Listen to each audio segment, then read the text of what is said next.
जय श्री कृष्णा। राधे राधे। आइए सुनते हैं मोक्षदा एकादशी की व्रत कथा। अर्जुन ने उत्पन्ना एकादशी की उत्पत्ति, महिमा, महात्म्य आदि सुनकर श्री कृष्ण से कहा, हे परम पूजनीय भगवान श्री कृष्ण, हे त्रिलोकीनाथ, आप सभी को सुख व मोक्ष देने वाले हैं। मैं आपको प्रणाम करता हूँ। हे प्रभु, आप कृपा करने वाले हैं, मेरी एक जिज्ञासा को शांत कीजिए। भगवान श्री कृष्ण ने कहा, हे अर्जुन, जो कुछ भी जानना चाहते हो निर्भय होकर कहो, मैं अवश्य ही तुम्हारी जिज्ञासा को शांत करूंगा। हे प्रभु, यह जो आपने मार्गशीर्ष माह के कृष्ण पक्ष की एकादशी के विषय में बताया है, उससे मुझे बड़ी ही शांति प्राप्त हुई है। अब कृपा करके मार्गशीर्ष माह के शुक्ल पक्ष में जो एकादशी पड़ती है, उसके विषय में भी बताने की कृपा करें। उसका नाम क्या है, उस दिन कौन से देवता की पूजा की जाती है और उसकी पूजन विधि क्या है, उसका व्रत करने से मनुष्य को क्या फल मिलता है।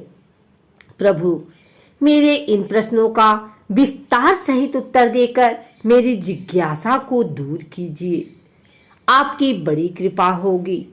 अर्जुन की जिज्ञासा सुन श्री कृष्ण बोले, हे अर्जुन, तुमने बहुत ही श्रेष्ठ प्रश्न किया है, इसलिए तुम्हारा यश संसार में फैलेगा।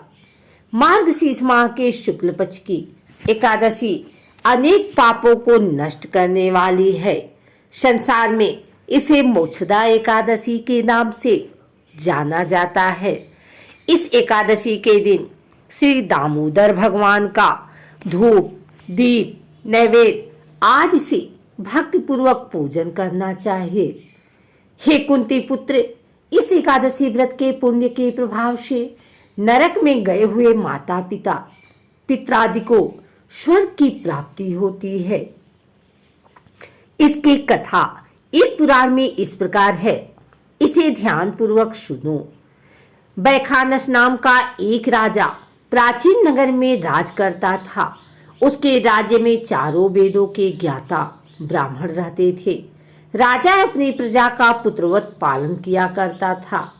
एक रात्रि को स्वप्न में राजा ने अपने पिता को नरक की यातनाएं भोगते देखा। इस प्रकार का स्वप्न देखकर राजा बड़ा ही व्याकुल हुआ। वह बेचैनी से सुबह होने की प्रतीक्षा करने लगा। सुबह होते ही उसने ब्राह्मणों को बुलाकर उनके समक्ष अपने स्वप्न की बात बताई। हे ब्राह्मणों, रात्रि को स्वप्न में मैंने अपने पिता को नरक की यातनाएं भोगते देखा। उन्होंने मुझसे कहा है कि हे पुत्र, मैं घोर नरक भोग रहा हूँ, मेरी यहाँ से मुक्ति कराओ।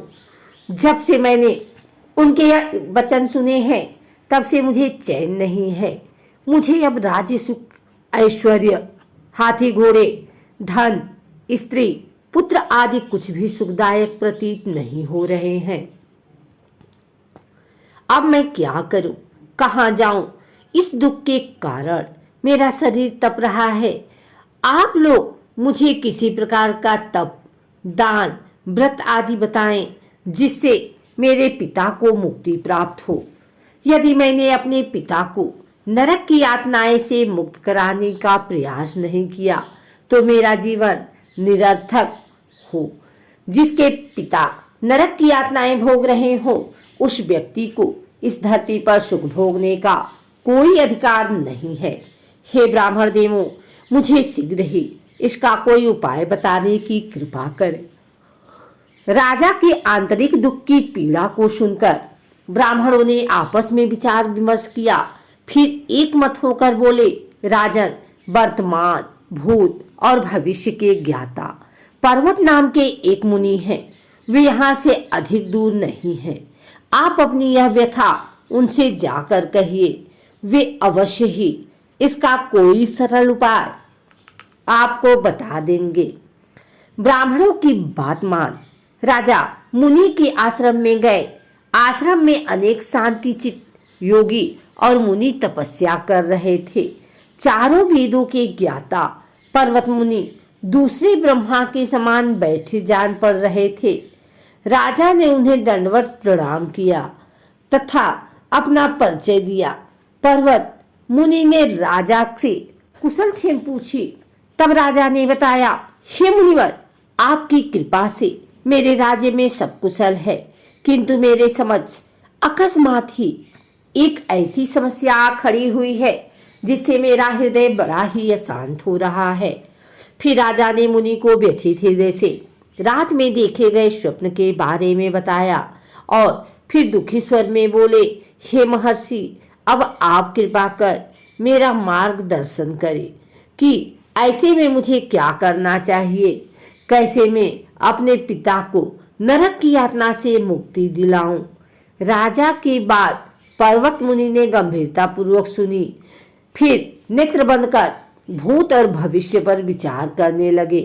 कुछ देर गंभीरता पूर्वक चिंतन करने के बाद उन्होंने कहा, राजन, मैं अपने योग बल के द्वारा तुम्हारे पिता के सभी कुकर्मों का ज्ञान प्राप्त कर लिया है। उन्होंने पूर्व जन्म में अपनी पत्नियों में भेदभाव किया था। अपनी बड़ी रानी के कहने पर आकर उन्होंने अपनी दूसरी पत्नी को ऋतुदान मांगने पर नहीं दिया था। उसी पाप कर्म के फल से तुम्हारा पिता नरक में गया है। यह जानकर बैखानस ने याचना भरे स्वर में कहा, हे ऋषिवर, मेरे पिता के उद्धार का आप कोई उपाय बताने की कृपा करें। किस प्रकार वे इस पाप से मुक्त होंगे। इस पर पर्वत मुनि बोले, हे राजन, मार्गशीर्ष मास के शुक्ल पक्ष में जो एकादशी होती है उसे मोक्षदा एकादशी कहते हैं। यह मोक्ष प्रदान करने वाली है। आप इस मोक्षदा एकादशी का व्रत करें और उस व्रत के पुण्य को संकल्प करके अपने पिता को अर्पित कर दें। एकादशी के पुण्य के प्रभाव से अवश्य ही आपके पिता की मुक्ति होगी। पर्वत मुनि के वचनों को सुनकर राजा अपने राज्य को लौट आया और परिवार सहित मोक्षदा एकादशी का विधि पूर्वक व्रत किया। इस व्रत के पुण्य को राजा ने अपने पिता को अर्पित कर दिया। इस पुण्य के प्रभाव से राजा के पिता को सहज ही मुक्ति मिल गई। स्वर्ग को प्रस्थान करते हुए राजा के पिता ने कहा, हे पुत्र, तेरा कल्याण हो। इतना कहकर राजा के पिता ने स्वर्ग को प्रस्थान किया। हे पांडु पुत्र, जो मनुष्य मार्गशीर्ष माह के शुक्ल पक्ष की एकादशी का उपवास करते हैं उनके सभी पाप नष्ट हो जाते हैं और अंत में वे स्वर्गलोक की प्राप्ति करते हैं। इस उपवास से उत्तम और मोक्ष प्रदान करने वाला कोई भी दूसरा व्रत नहीं है। इस कथा को सुनने व पढ़ने से अनंत फल प्राप्त होता है। यह उपवास चिंतामणि के समान है जिसे उपवास करने वाले की सभी मनोकामनाएं पूर्ण होती हैं।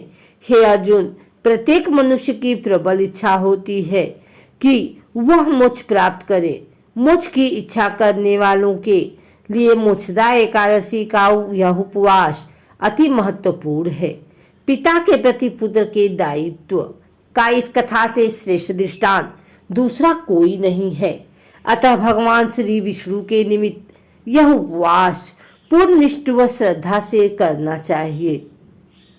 यह पिता के प्रति भक्ति और दूसरों के लिए पुण्य अर्पित करने की श्रेष्ठता और पवित्र कथा है। इसका उपवास केवल उपवास करने वाले मनुष्य का ही नहीं अपितु उसके पितरों का भी फल मिलता है। अपने किसी सगे सहोदर मित्र बंधु को भी इस उपवास का फल अर्पण करने से उसके भी पापों व क्लेशों का नाश हो जाता है।